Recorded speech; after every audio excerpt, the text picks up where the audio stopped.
Welcome to another Founder Wisdom podcast with Maximilian Buck. He is COO and co-founder at Equal Bionic, company located in Deutschland. That is Germany. For those that didn't know, it's a cool company making cool shoes and using generative AI. Raised a bunch of money as well. And we might talk management, physics, everything in between, because Max is a multifaceted individual. I would say has a PhD in nanophysics, very interesting guy. This podcast is brought to you by botbar.com. If you want to start, scale, be invited to a podcast like this one, monetize a podcast, you can go to botbar.com. Max, can you introduce yourself and tell us a bit more about Equal Bionic? Happy to do so. And thank you so much for inviting me. As you rightly pointed out, we are a generative AI company. As a matter of fact, probably the first to have made a physical product.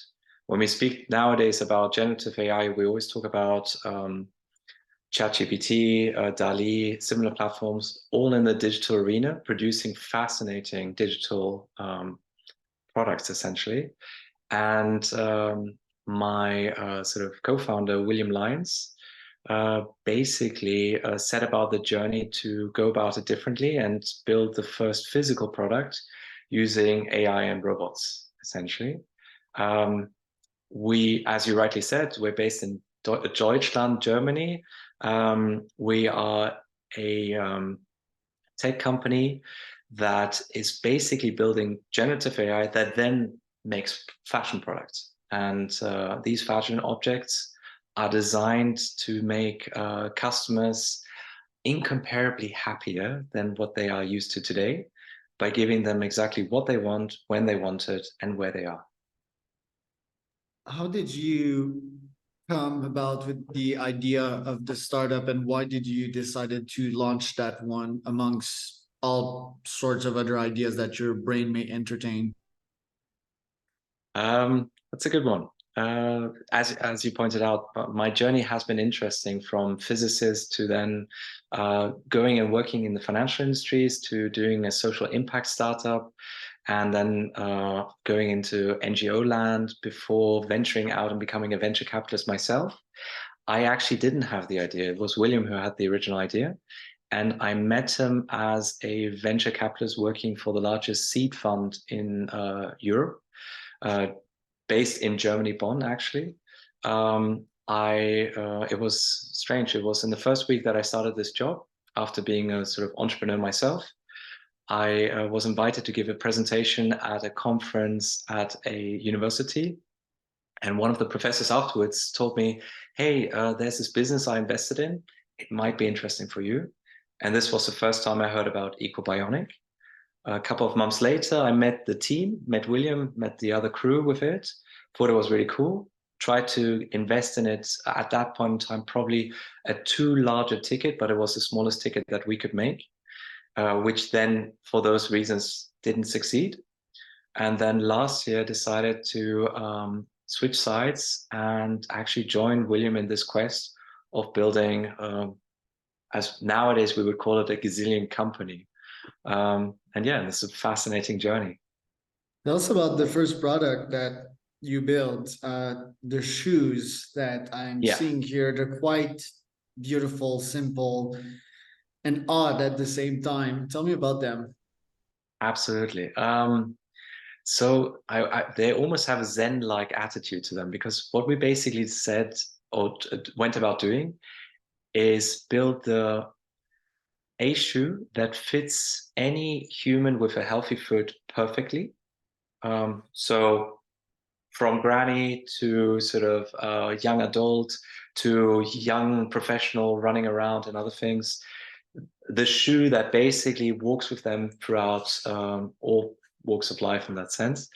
And it's made out of two primary components: silicone sole and leather top. Now, the materiality was actually a deliberate choice, because leather is a material that you can easily cut. You don't need to stitch it, you don't need to knit it, anything. And silicon is very malleable, so we can make any shape or form, and therefore, and basically 3D is sort of created. What we effectively doing at Equal Bionic is we have created a circular product. Our idea was from the very beginning, make it sustainable, make it something that people would not only enjoy wearing, but feel that they're doing their part of meeting the sort of sustainability challenge of our generation.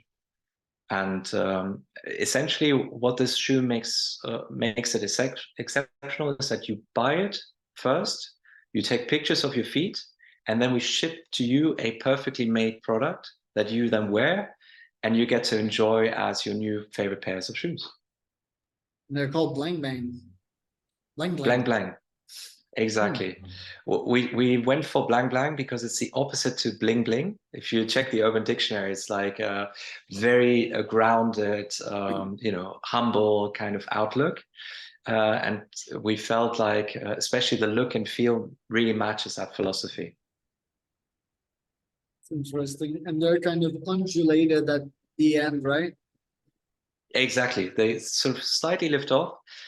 When you wear them, they're perfectly flat and other things, but the movement of your feet and other things is sort of inbuilt in that logic. So by slightly lifting them off, it makes the movement easier. They're unisex. And okay, so how would you measure my feet? Let's say, do you have an app, or how does that work? So we brainstorming a lot about how to do this. We decided that it needs to follow some principles. The first one is that anyone can do it from anywhere in the world. And so that pretty much brought it down to you being able to use a smartphone and using only photos, basic photos, no 3D scanning, no X-ray, no fancy stuff, no machine that is in a store there where you put your foot inside and it does a measurement for you. You need to be able to do it yourself. For that, you then needed to understand, okay, we need measurements. So that means a reference. A picture, you can be big or small, but as long as you don't know what is a meter on that picture, you don't know what it is. So what we said for the simple matter is you take a piece of paper, put your foot on top of it, take pictures from certain angles around it, and based on that, we read off with high precision. It's actually freaky how high the precision is, sub-millimeter precision, 12 anatomical points. So what you also will see is that a lot of measuring companies out there, they're focusing on getting a 3D model, essentially the entire shape of the foot mapped out. We went the other way and said we are choking down the data to the essentials. And that's essentially the anatomy of your foot, your bone structures. Where do they sit? How wide are they? How long are they? And so forth. And so actually, when we look at pictures, we look at 12 points only. Initially, we didn't know exactly where those 12 points are. But thanks to AI, essentially, we figured out, okay, with time, jiggling around and everything, it's there, it's there, it's there, it's there. And that basically became then also proprietary knowledge that is inbuilt into the company. That's fantastic. Who did that? Who was in charge of that part? Was it you? Was it someone at the company? Like, it seems that you need at least a team of 6 to crack that one. So conceptual work was pretty much done by William. We call him the crazy scientist. He's also the CEO, so he definitely has much more talents than that, just being a crazy scientist. And he laid out not only the vision of the company, but also this, how could it work? He then sat down and flew and met professionals from around the world. For instance, a professor in the Polytechnica in Barcelona, who's like an AI guru in that sense, was a very close correspondent in the initial phases for building this kind of machinery. And with machinery, I mean software, hardware, coupled all in together. Now, to actually build this, you're absolutely right. You need a crew of at least 6 people. So we have effectively a crew of 14 people that are spread across the globe. We have experts that are sitting even in Uganda. One of our developers is there.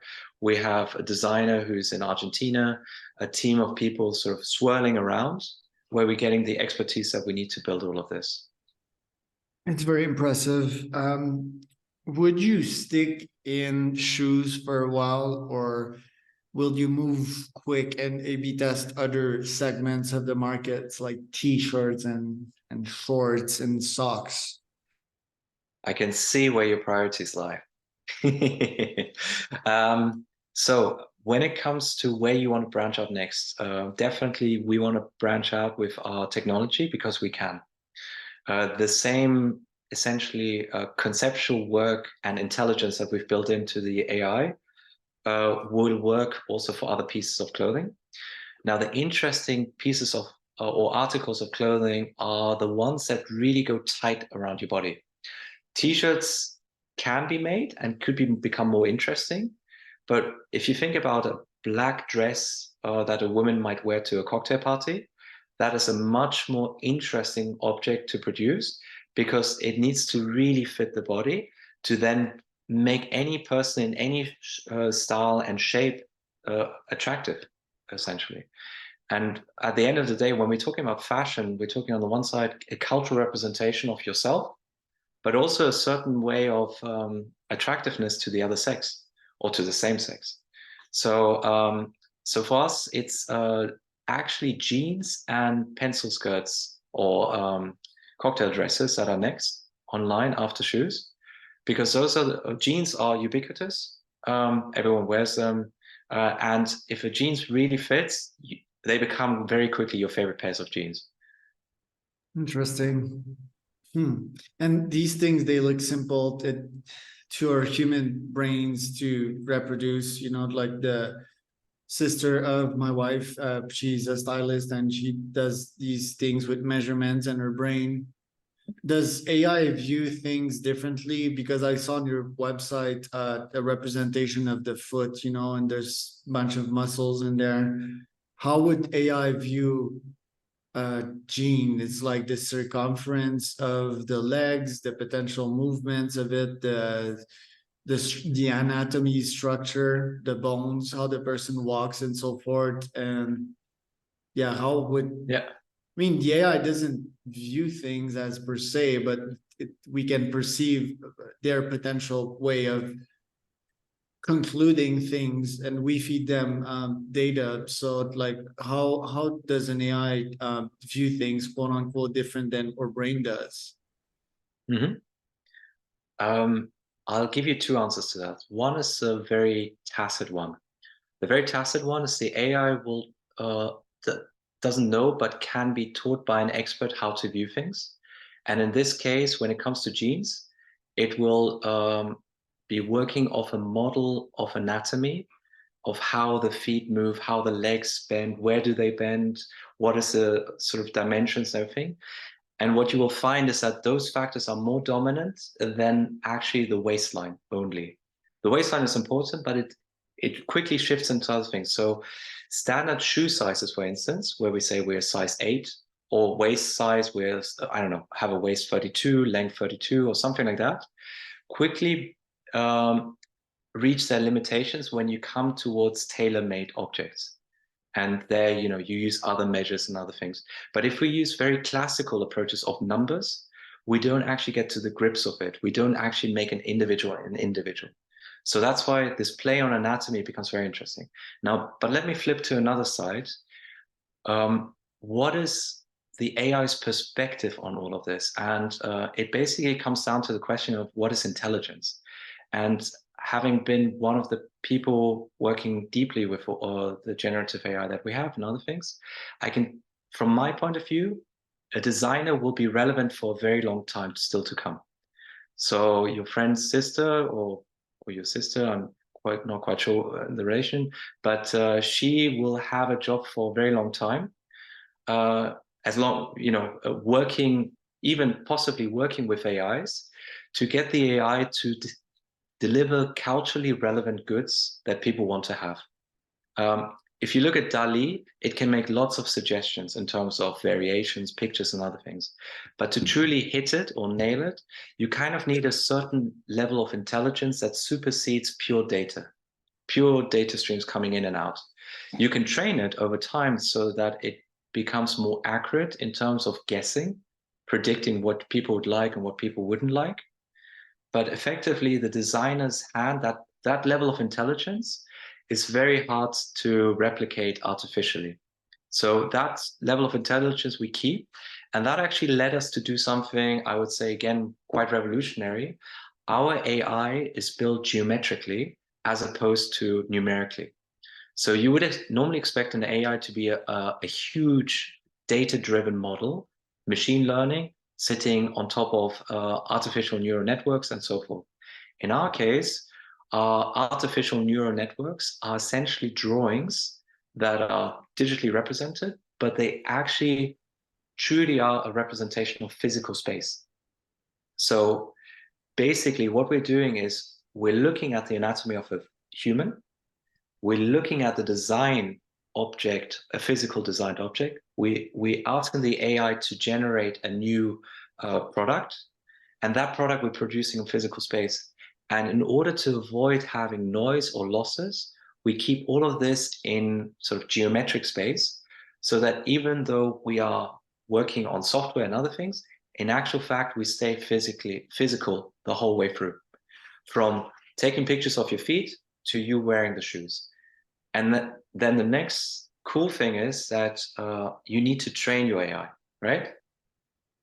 And so instead of, again, relying on digital data where you put sensors on shoes and all that stuff, we take pictures of the shoes. And based on those pictures, we train our AI. The pictures will show you if the cut was wrong, if it's too wide, if it's too small. And then also it tells you another story. It tells you the story of the customer. Did they wear the shoes? Where did they wear the shoes? How are their feet? Where's the most wear and tear and where's the least wear and tear?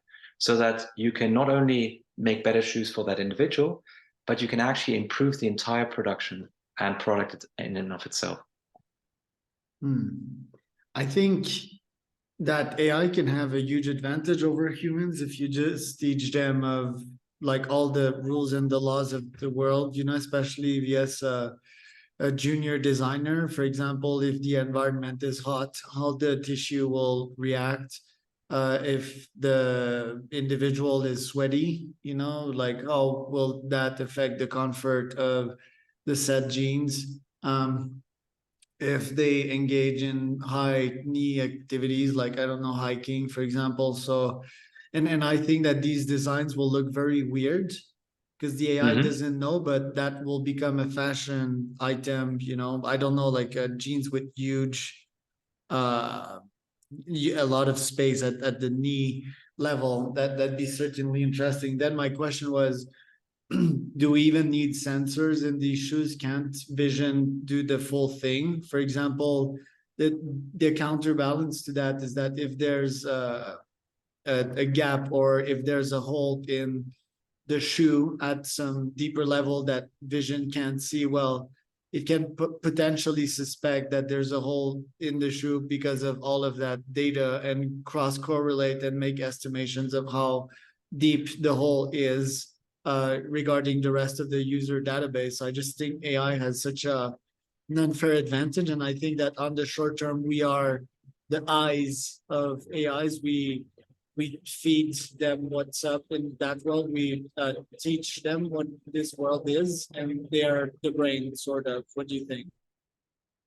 I very much agree with you that in a way that, especially right now, it's an awesome time to be in this space, for sure, because you can build stuff that are radically new. We also spent some time rethinking what economics actually looks like. The whole financial business model dynamics that you are known or used to in production, also in fashion, is basically flipped when you use generative AI. I'll tell you in a bit, but to go level up, it's crazy how the AI becomes a derivative of one's own expertise in a way. This in itself actually is reassuring for humanity. It kind of means that at least with the technologies and understandings that we have available in our day and time right now today, as a process of the AI becoming smarter and smarter on its own is actually is not possible. You can make it more efficient by feeding it more data, but you can't make it more smarter without actually having people sharing their expertise and encoding this into the AI. So in that sense, we may already start seeing the limitations of this amazing new technology that we have at our hands. And I'm very curious and fascinated to see how we will go beyond this in the coming years. But yeah, if we flip it into economics lands, essentially what you're now doing, instead of producing 10,000 units of a product as cheaply as possible around the world, warehousing it, distributing it through retail or online digital marketplaces, you now basically present a digital image of your product to a customer and ask them if they're interested to buy. If they don't buy, that product never gets produced. If they decide to buy, then you can run the AI to make that product for that individual. And subject to their success, you make more of that. So basically, instead of make and then sell, you sell and then make. And it completely changes the dynamics. You effectively no longer have branding and marketing being a risk mitigation strategy for having produced 10,000 and not knowing how to sell it, to actually being an incentivizer or an enhancer for something that is intrinsically given, i.e. you show something to a person and if they like it, they buy it. And by using branding and marketing, you sweeten the deal in a way. Love that. Max, we didn't get a lot of time, but where can people find out more about you till next time? Well, I do invite people to visit our website, equal.com. I'm sure you're going to blend it in later on and other things. Other platforms and sites to find me is probably LinkedIn is the best one. I think I'm waiting until the dust settles again on X to revisit that.